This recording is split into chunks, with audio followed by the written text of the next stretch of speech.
বহু বছর আগের কথা। নীল নদের অববাহিকায় গড়ে ওঠা এক সমৃদ্ধ জনপদ, যার নাম ছিল আদিলপুর।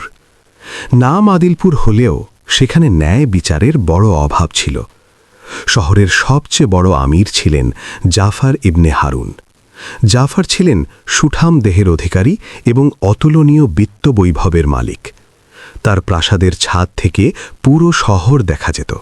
জাফরের ধারণা ছিল দুনিয়ার সব কিছুই তার কেনা গোলাম। সে যখন সোনার রথে চড়ে বাজারের ওপর দিয়ে যেত, তখন ছোট ছোট শিশুদের খেলার শব্দ থেমে যেত। বাতাসের প্রবাহ যেন তার ভয়ের দিক পরিবর্তন করত।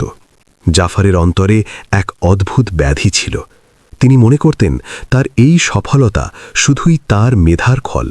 তিনি আল্লাহকে ভুলে গিয়েছিলেন সেই মহান সত্তাকে, যিনি তাকে এই নিয়ামত দিয়েছেন। একদিন এক দরিদ্র বৃদ্ধ এক মুঠো চালের জন্য জাফরের দরজায় এসে দাঁড়াল। জাফর তখন তার বন্ধুদের সাথে দামি আঙুর আর ফলমূল খাচ্ছিলেন। বৃদ্ধের শীর্ণ শরীর আর ময়লা পোশাক দেখে জাফরের মেজাজ বিগড়ে গেল।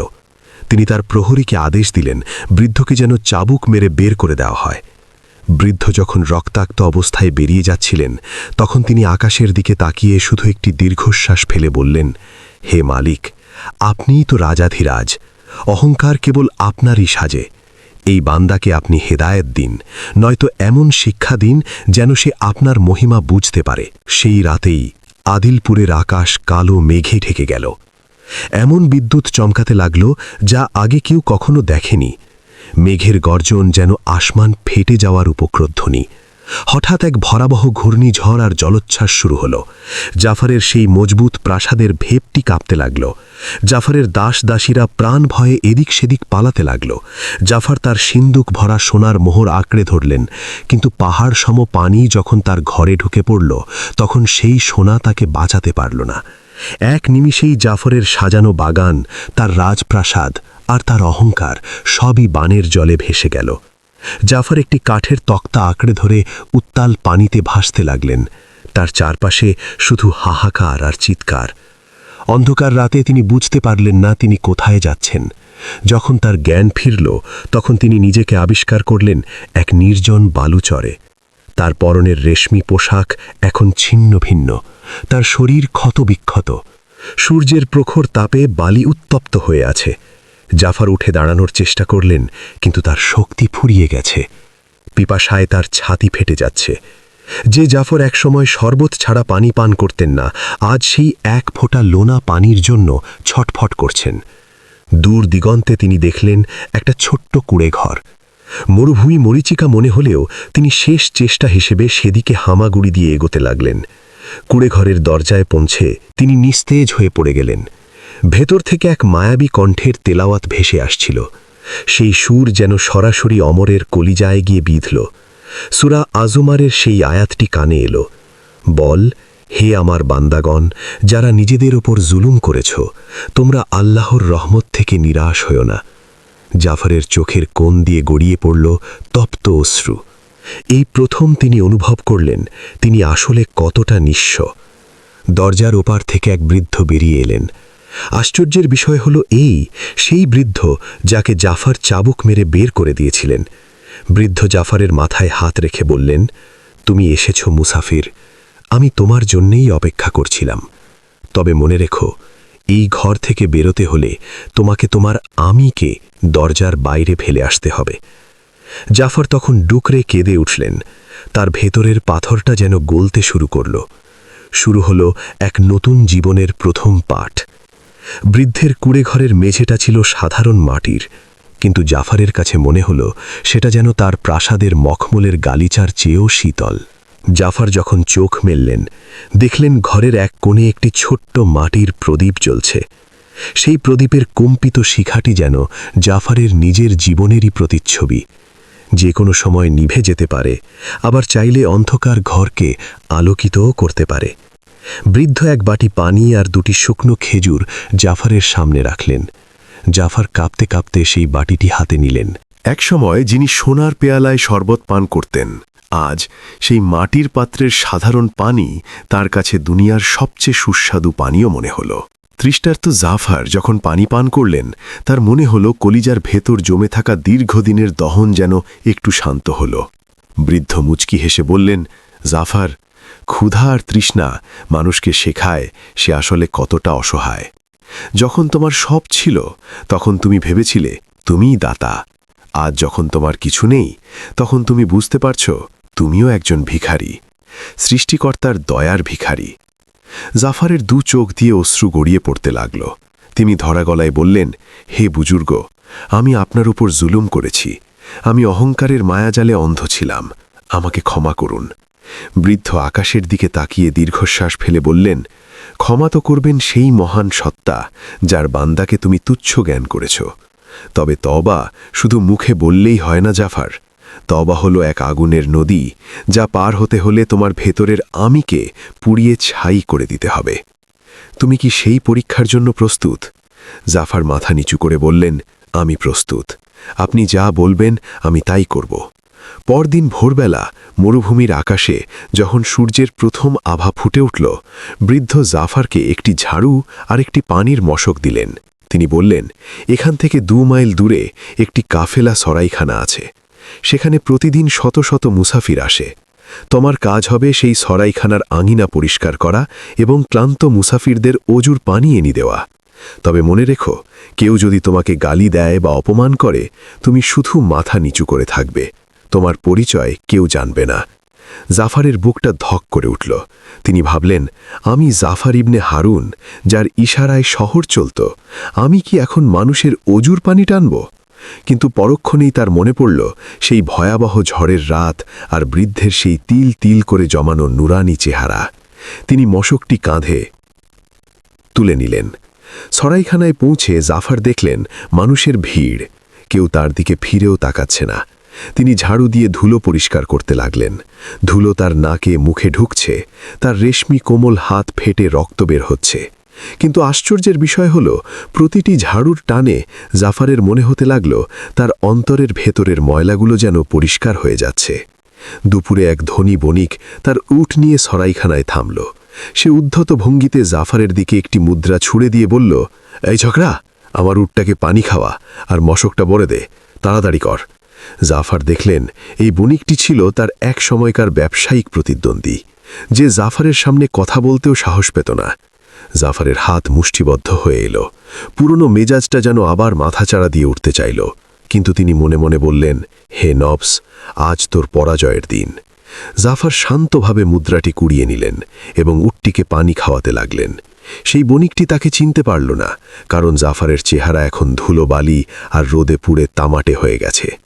সূর্যাস্তের পর জাফর যখন কুড়ে ঘরে ফিরলেন, তার সারা শরীর ব্যথায় টনটন করছে। বৃদ্ধ তাকে দেখে বললেন, আজ তুমি কি শিখলে জাফর? জাফর ক্লান্ত স্বরে বললেন, শিখলাম যে মানুষের অহংকার আসলে একটি কাঁচের দেওয়ালের মতো, একটু ধাক্কা লাগলেই তা চূর্ণ হয়ে যায়। আর সেবা করার মধ্যে যে শান্তি আছে তা হুকুম করার মধ্যে নেই। বৃদ্ধ সন্তুষ্ট হলেন। রাতের নির্জনে জাফর যখন জায়নামাজে দাঁড়ালেন, তার সিজদা যেন আর শেষ হতে চাইছিল না। তার চোখের পানি জায়নামাজ ভিজে যাচ্ছিল। তিনি অনুভব করতে পারলেন তার হারানো ঐশ্বর্যের চেয়ে এই মাটির বিছানা আর চোখের পানি অনেক বেশি দামি। বনের ওপার থেকে একদল ঘোড়াশোয়ারের আওয়াজ পাওয়া গেল। ঘোড়াশোয়াররা যখন কুড়েঘরের একদম কাছে চলে এলো, ধুলোর মেঘে আকাশটা যেন ঢেকে গেল।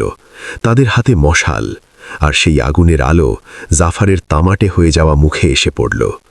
দলের নেতৃত্বে থাকা সেনাপতি ঘোড়া থেকে নেমে জাফরের সামনে এসে দাঁড়ালেন। জাফরের মনে হল এই মানুষটিকে তিনি চিনেন। সে ছিল জাফরেরই এক সময়কার অনুগত প্রহরী, যাকে জাফর তুচ্ছ কারণে অপমান করে চাকরি থেকে বের করে দিয়েছিলেন। সেনাপতি জাফরের মলিন চেহারা দেখে অট্ট হাসি দিয়ে উঠল। আরে, এই যে দেখি আমাদের মহাপ্রতাপী আমির জাফর ইবনে হারুন, যিনি সোনার খাটে ঘুমোতেন, আজ তিনি এক ভিখারির কুড়ে ঘরে। জাফরের চারপাশে থাকা সৈন্যরা উপহাস করতে শুরু করল, কিন্তু জাফর শান্ত হইল। বৃদ্ধ দরবেশ ঘর থেকে বেরিয়ে এসে ধীর কণ্ঠে বললেন, কাউকে উপহাস করো না হে মুসাফির, সময়ের চাকা ঘুরে যেতে সময় লাগে না। সেনাপতি রাগান্বিত হয়ে বললেন, বুড়ো মিয়া, চুপ থাকো। এই জাফর আদিলপুর শহরের সরকারি কোষাগারের প্রচুর অর্থ আত্মসাৎ করার অভিযোগে অভিযুক্ত। শহরের মানুষ তার বিচার চায়। রাজা আদেশ দিয়েছেন তাকে শেকল পরানো শহরে ফিরিয়ে নিয়ে যেতে। জাফরের হাত দুটি লোহার শেকলে বেঁধে ফেলা হলো। যে হাতে একসময় হীরা জহরাত শোভা পেত, আজ সেখানে খসখসে লোহার শীতল পরশ। সৈন্যরা তাকে টেনে হিচড়ে ঘোড়ার পিছনে বেঁধে নিয়ে চলল। যাবার সময় জাফর একবার পেছনে ফিরে তাকালেন। দেখলেন বৃদ্ধ দরবেশ দাঁড়িয়ে আছেন। তার চোখে জল নেই, কিন্তু মুখে এক মৃদু হাসি। তিনি ইশারায় যেন বলছেন, জাফর, এটাই তোমার তওবার শেষ পরীক্ষা নয়, কেবল শুরু। মরুভূমির তপ্ত বালুন ওপর দিয়ে জাফরকে টেনে নিয়ে যাওয়া হচ্ছিল। তার পা ফেটে রক্ত ঝরছিল, তৃষ্ণায় তার বুক ফেটে যাচ্ছিল। একসময় তিনি ভাবলেন, আমি কি রাজার কাছে ক্ষমা চেয়ে নেব? তাকে বলবো আমার সব গুপ্তধনের সন্ধান? কিন্তু পরক্ষণেই তার মনে হলো, না, এই কষ্ট তো তার মালিকের পক্ষ থেকে আসা এক পাওনা। তিনি যদি এই কষ্ট সইতে না পারেন, তবে তার তওবা তো কেবল লোক দেখানো হবে। যখন তারা আদিলপুর শহরে পৌঁছল, সূর্য তখন মাথার উপরে। শহরের মানুষ রাস্তার দুপাশে দাঁড়িয়ে ভিড় জমিয়েছে। যারা একসময় জাফরকে দেখে কুর্নিশ করত, আজ তারা তার দিকে পাথর ছুঁড়ছে। এক বৃদ্ধা তাকে দেখে চিৎকার করে বললেন, এই সেই জালেম জাফর, যে আমার এতিম নাতির জমানো টাকা কেড়ে নিয়েছিল। জাফর মাথা নিচু করে সব সহ্য করতে লাগলেন। পাথর লেগে তার কপাল কেটে রক্ত পড়ছে, কিন্তু তিনি একবারও উফ শব্দ করলেন না। তার মনে হচ্ছিল এই প্রতিটি পাথরের আঘাত যেন তার পুরনো পাপের প্রায়শ্চিত্ত। তাকে রাজার দরবারে হাজির করা হলো। রাজা তাকে দেখে অবাক হলেন। জাফরের মধ্যে সেই দম্ভ নেই, সেই তেজ নেই। জাফরকে যখন বিচারের কাঠগড়ায় দাঁড় করানো হলো, তখন রাজা বললেন, জাফর, তুমি কি তোমার অপরাধ স্বীকার করো? তুমি চাইলে এখনও তোমার গুপ্তধনের বিনিময়ে নিজের জীবন রক্ষা করতে পারো। জাফর ধীর স্বরে বললেন, হে রাজন, আমার কাছে কোনো গুপ্তধন নেই। যা ছিল তা বানের জলে ভেসে গেছে, আর যা বাকি ছিল তা আমি মরুভূমির সেই বৃদ্ধের চরণে বিসর্জন দিয়ে এসেছি। আমি আমার সব অপরাধ স্বীকার করছি। আপনি আমাকে যে শাস্তি দেবেন, আমি তা মাথা পেতে নেব। পুরো দরবারে নিস্তব্ধতা নেমে এলো। কেউ বিশ্বাস করতে পারছিল না যে উদ্ধত জাফর এভাবে কথা বলতে পারে। রাজা আদেশ দিলেন, জাফরকে শহরের অন্ধকার কারাগারে নিক্ষেপ করা হোক। আগামী 7 দিন তাকে কোনো খাবার দেওয়া হবে না। যদি সে বেঁচে থাকে, তবেই তার চূড়ান্ত বিচার হবে। কারাগারের সেই কুঠুরি ছিল স্যাঁতস্যাঁতে আর অন্ধকারে ভরা। চারপাশে ইঁদুর আর পোকামাকড়ের উপদ্রব। জাফরের ক্ষুধার জ্বালায় পেট জ্বলে যাচ্ছিল, কিন্তু তিনি সেই অন্ধকারেও জায়নামাজ ছাড়াই সিজদায় পড়ে রইলেন। তিনি অনুভব করতে পারলেন, প্রাসাদের নরম বিছানায় তিনি যে শান্তি পাননি, এই অন্ধকার কবরের মতো ঘরে তিনি সেই শান্তি পাচ্ছেন। কারণ এখানে তার আর কেউ নেই, শুধু আছেন তার মালিক। রাতের বেলা জাফরের তন্দ্রাচ্ছন্ন অবস্থায় মনে হল কারাগারের দেয়ালগুলো যেন জিকির করছে। তিনি শুনতে পেলেন এক মায়াবী সুর, যা তাকে বলছে, হে জাফর, তোমার মালিক তোমার প্রতীকী চোখের পানির হিসাব রাখছেন। জাফরের মনে হল তার শরীর আর কোনো কষ্ট অনুভব করছে না। এক অপার্থিব প্রশান্তি তাকে ঘিরে ধরল। কিন্তু কারাগারের বাইরে জাফরের শত্রুরা এক ভয়ঙ্কর ষড়যন্ত্র করছিল। তারা জানত, জাফর যদি তওবা করে বেঁচে যায়, তবে মানুষের কাছে সে হিরো হয়ে যাবে। তাই তারা পরিকল্পনা করল কারাগারের ভেতরেই জাফরকে বিষ খাইয়ে মেরে ফেলার। ওদিকে সরাইখানায় সেই বৃদ্ধ দরবেশও জাফরের জন্য মোনাজাত করছেন। জাফরের তওবা কি কবুল হবে, নাকি এই অন্ধকারেই তার জীবন প্রদীপ নিভে যাবে? জাফর যখন 6ষ্ঠ দিনের ভোরে চোখ মেললেন, দেখলেন কারাগারের পাহারাদার এক বাটি দুধ নিয়ে এসেছে। জাফর জানতেন না এই দুধের ভেতরেই লুকিয়ে আছে তার মৃত্যু। জাফর যখন দুধের বাটিটি হাতে নিলেন, তখন পাহারাদারের চোখের কোণে এক ফোঁটা পানি চিকচিক করে উঠল। পাহারাদারটি ছিল এক দরিদ্র যুবক, যাকে শহরের প্রভাবশালী মহলের লোকেরা ভয় দেখিয়ে এই জঘন্য কাজে বাধ্য করেছিল। জাফর বাটিটি ঠোঁটের কাছে নিতেই হঠাৎ থেমে গেলেন। তিনি লক্ষ্য করলেন বাটির তলানিতে একটি কালো রঙের রেখা দেখা যাচ্ছে। জাফর বাটিটি নামিয়ে রাখলেন এবং শান্ত চোখে পাহারাদারের দিকে তাকালেন। তিনি মৃদু হেসে বললেন, ভাই, তোমার হাত কাঁপছে কেন? তুমি কি ক্ষুধার্ত? এসো, এই দুধটুকু তুমিই পান করো। পাহারাদারটি চমকে উঠল। সে ডুকরে কেঁদে জাফরের পায়ে লুটিয়ে পড়ল। না আমির সাহেব, আপনি এটা খাবেন না, এতে বিষ আছে, আমাকে মাফ করে দিন।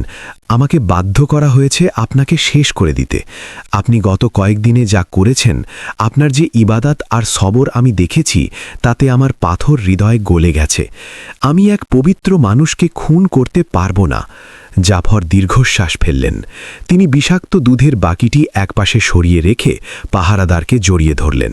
তিনি বললেন, কেঁদো না ভাই, তুমি তো কেবল হুকুম পালন করছিলে, কিন্তু জেনে রেখো, আল্লাহর অনুমতি ছাড়া একটি পাতাও নড়ে না। আমার যদি আজ মৃত্যু লেখা থাকে, তবে আমি হাসি মুখে তা গ্রহণ করব। পাহারাদারটি জাফরের এই নিঃস্বার্থ ক্ষমা দেখে বাকরুদ্ধ হয়ে গেল।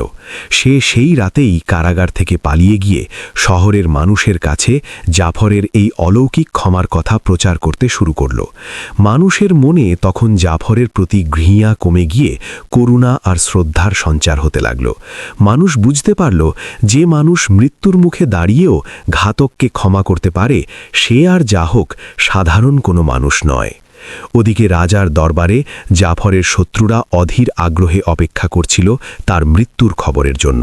কিন্তু তারা যখন শুনল জাফর শুধু বেঁচে নয়, বরং তার চারিত্রিক মাধুর্যে কারাগারের পাহারাদাররাও তার মুরিদ হয়ে যাচ্ছে, তখন তাদের কপালে চিন্তার ভাঁজ পড়ল।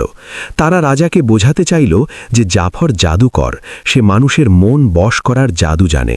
সপ্তম দিন শেষ হল। রাজকীয় আদেশে জাফরকে আবারও দরবারে আনা হলো। এবার জাফরকে দেখে পুরো দরবার স্তব্ধ হয়ে গেল। 7 দিন না খেয়ে থাকার পরেও জাফরের চেহারা ফ্যাকাশে হয়ে যায়নি, বরং এক অপার্থিব নূর তার মুখমণ্ডলকে আলোকিত করে রেখেছে। রাজা সিংহাসন থেকে নেমে জাফরের কাছে এলেন। রাজা বললেন, জাফর, আমি শুনেছি তুমি 7 দিন না খেয়ে থেকেও মারা যাওনি। এমনকি তোমাকে দেওয়া বিষও তোমার কোনো ক্ষতি করতে পারেনি। তোমার এই শক্তির উৎস কি? জাফর বিনম্রভাবে উত্তর দিলেন, হে রাজন, এই শক্তি আমার নয়, এই শক্তি সেই মহান সত্তার, যিনি ইউসুফ আলাইহিসসালামকে অন্ধ কুয়া থেকে বের করে এনেছিলেন এবং ইউনুস আলাইহিসসালামকে মাছের পেট থেকে রক্ষা করেছিলেন। আমি কেবল এক তুচ্ছ বান্দা, যে তার মালিকের কাছে ক্ষমা ভিক্ষা করছে। রাজা জাফরের এই উত্তরে মুগ্ধ হলেন, কিন্তু তার সভাসদরা তাকে প্ররোচিত করতে লাগল। তারা বলল, মহারাজ, একে ছেড়ে দেবেন না। এ যদি বেঁচে থাকে, তবে সাধারণ মানুষ রাজতন্ত্রের বিরুদ্ধে বিদ্রোহ করবে। রাজা দোটানায় পড়ে গেলেন। তিনি সিদ্ধান্ত নিলেন জাফরকে এক চূড়ান্ত পরীক্ষা দিতে হবে। রাজা বললেন, জাফর, আমি তোমাকে মুক্তি দেব এক শর্তে। আমাদের এই আদিলপুর শহরের উপকণ্ঠে একটি পুরনো অভিশপ্ত বাগান আছে, যেখানে গত 10 বছর ধরে কোনো গাছ ফল দেয়নি এবং সেই বাগানের কুয়োর পানি বিষাক্ত হয়ে গেছে। তুমি যদি তোমার সেই মালিকের দোহাই দিয়ে সেই বাগানে পানি আর ফল ফিরিয়ে আনতে পারো, তবেই আমি বুঝব তোমার তওবা খাঁটি। শহরের মানুষ জাফরের এই অসম্ভব শর্ত শুনে হাউ তাস করতে লাগল, কিন্তু জাফরের মুখে কোনো চিন্তার রেখা নেই। তিনি রাজাকে বললেন, রাজেশ্বর, ফল দেওয়ার মালিক আমি নই, আসমানের মালিক। তবে আমি তার দরবারে হাত তুলে দোয়া করতে পারি। আমাকে সেই বাগানে নিয়ে চলুন। জাফরকে যখন সেই বিরান বাগানে নিয়ে যাওয়া হলো, দেখা গেল সেখানকার মাটি পুড়ে ছাই হয়ে আছে, গাছগুলো কঙ্কালের মতো দাঁড়িয়ে। জাফর সেই কঙ্কালসার একটি গাছের নিচে বসলেন। তিনি 2 রাকাত নামাজ পড়লেন এবং সিজদায় গিয়ে এমনভাবে কাঁদতে লাগলেন যে তার চোখের পানিতে নিচের তপ্ত বালি ভিজে কাদা হয়ে গেল। তিনি বলতে লাগলেন, হে মাবুদ, এই বাগানের গাছগুলো যেমন মৃতপ্রায়, আমার অন্তরও তেমনি ছিল। আপনি যদি আমাকে জীবন দান করে থাকেন, তবে এই প্রকৃতিকেও আপনি জীবন দান করুন। আপনার মহিমা এই অবাধ্য মানুষদের দেখিয়ে দিন। সারা দিন পার হয়ে গেল। সন্ধ্যার আকাশ যখন রক্তিম বর্ণ ধারণ করল, হঠাৎ কোথা থেকে এক ঠান্ডা বাতাস বয়ে এলো। মেঘ নেই, বৃষ্টি নেই, কিন্তু হঠাৎ দেখা গেল সেই অভিশপ্ত কুয়োর তলদেশ থেকে টলটলে স্বচ্ছ পানি উপচে পড়ছে, আর চোখের পলকে সেই শুকনো গাছগুলোর ডালে কচি সবুজ পাতা গজিয়ে উঠল। জাফর তখনও সিজদায়। মানুষ বিস্ময়ে দেখল একটি মৃত গাছে হঠাৎ করে থোকায় থোকায় লাল টকটকে ফল ঝুলে পড়েছে। পুরো আদিলপুর শহর যেন এক অলৌকিক নূরে ভরে গেল। রাজার চোখ দিয়ে অশ্রু ঝরতে লাগল। তিনি জাফরের হাত ধরে টেনে তুললেন এবং বললেন, হে আল্লাহর প্রিয় বান্দা, আপনি কেবল আপনার জান বাঁচাননি, আমাদের এই মৃত শহরকেও আজ জীবন দিয়েছেন। আপনি আজ থেকে মুক্ত। জাফর মুক্তি পেলেন ঠিকই, কিন্তু তিনি আর তার প্রাসাদে ফিরে যেতে চাইলেন না।